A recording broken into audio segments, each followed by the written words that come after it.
Hello. This is Luke 12, verse 13 through 21. Someone in the crowd said to him, "Teacher, tell my brother to divide the family inheritance with me." But he said to him, "Friend, who set me up to be judge or arbitrator over you?" And he said to them, "Take care, be on your guard against all kinds of greed, for one's life does not consist in the abundance of possessions." Then he told them a parable.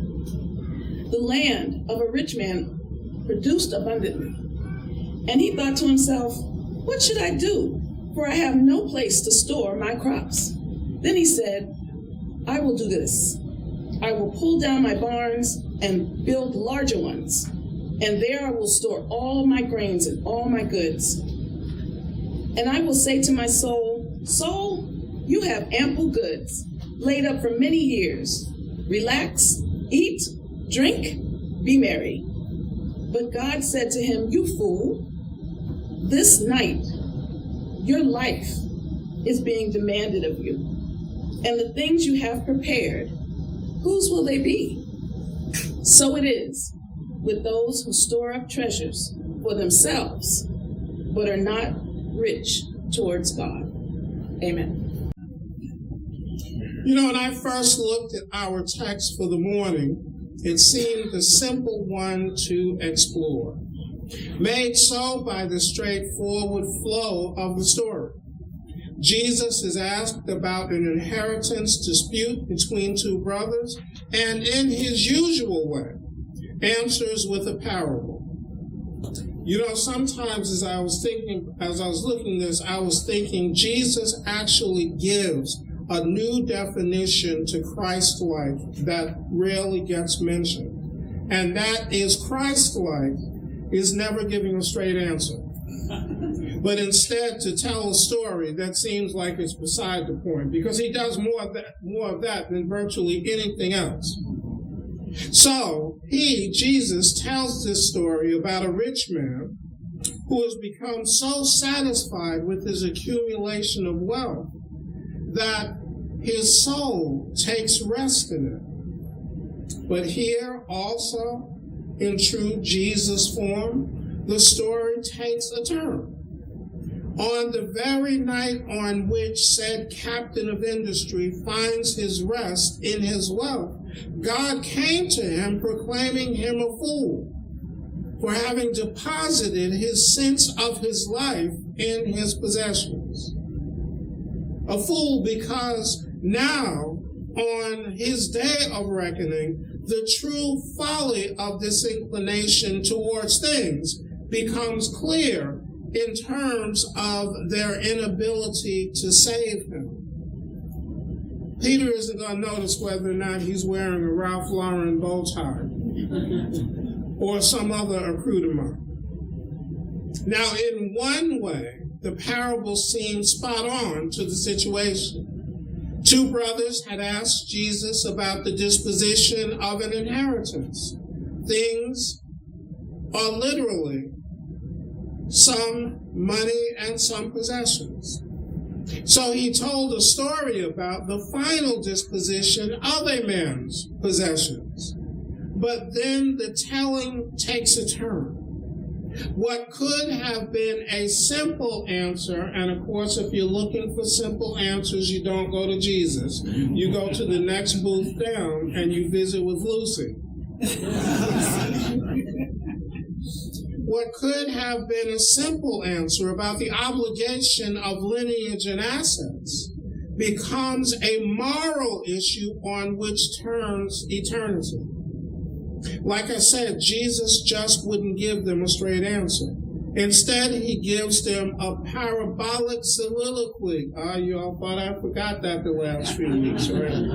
A parabolic soliloquy about possessions, the orientation of the heart, the obligation to God, and some calculus about holding those in balance, lest God take notice, get pissed, and issue a final summons. A simple answer to an easy question, right? Now, in prepping and preparing for this sermon, I was given to thinking about AI and about how most times I actually find it annoying. And it's because I have to remind it all the time. I hold a PhD from one of the world's most prestigious universities and am the author of several books and very many articles. So yes, I know exactly how I am conjugating this verb. And no, I am not seeking subject agreement because I'm trying to make a vernacular turn for rhetorical effect. So stop changing my language. I know exactly what I'm doing. So thank you very much, Microsoft Copilot. I don't need you today. But there are times, though, when it can make connections and suggestions that are helpful in unexpected ways. You know, human memory sometimes works in the same way. You send the file clerk for some bit of information or a name you need recognizing. The older you get, the more uncertain the time of delivery becomes. But sometimes the clerk comes back with something wholly unexpected. Now, you know, one of the things about writing a sermon, thinking about the people in front of you, it hit me through this example that there are actually some of you in the audience today who have no idea what a file clerk is. You've never gone to the library and given the librarian a slip of paper that she passes to somebody and they go back in the stacks to find the book, and about a half hour later you hear a little bell ringing and you know your book is here. Well, that's what a file clerk did. In fact, I worked my way through an entire summer at the Social Security Agency, having people give me little slips of paper. I'd go back in the files, pull out. But what a file clerk did was retrieve information for you, from a vast archive. And so the file clerk that I was thinking of metaphorically is the one who was sent to my memory into the archives for helpful resources about this text. Now, if I was going to use a more current metaphor, because once again, I'm thinking about you all throughout this entire sermon, I would simply enter keywords possession, value, and God into the search engine. And of course, it would bring back all kinds of helpful information. Now, what came back when I said the file clerk, because I still don't trust Google, but so far. So that's why I use DuckDuckGo. What came back along the way with many of the kernels and things that I had learned was a book that I know I hadn't thought about in decades. Think and Grow Rich by Napoleon Hill, an early self-help guru. Now, when the AI file clerk came back with this entry, it was marked on the page where Hill writes that the mistake most people make is not realizing that the most important possession that most people have, their most valuable asset, is their time and how they choose to use it. Because how you spend your time will shape the life that you live. It will shape the imprint of your life on this world. It will shape whether your life is looked back on with regret or satisfaction as a life that is well lived. I can't tell you how many people since I've been in ministry that I've spoken to who are older people who realize too late that their kids grow up real fast. And that if you get distracted during that 15 or 16 years, they don't need you anymore when they get to be 18 or 19 years old.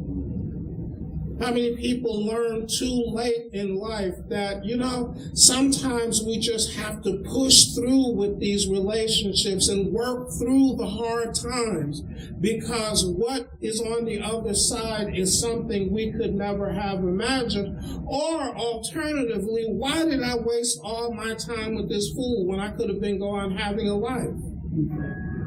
So how we spend our lives is the most important thing that we have. The man was a fool, not because of his accumulation of wealth. I mean, wealth is neutral. It's not good or bad. It's what you do with it and what you do to get it. So it was not his simple accumulation. The things were not the problem. They were simply a symptom of the problem, a symptom of a life misspent, a life whose greatest asset, time, was spent on the preponderance of possession.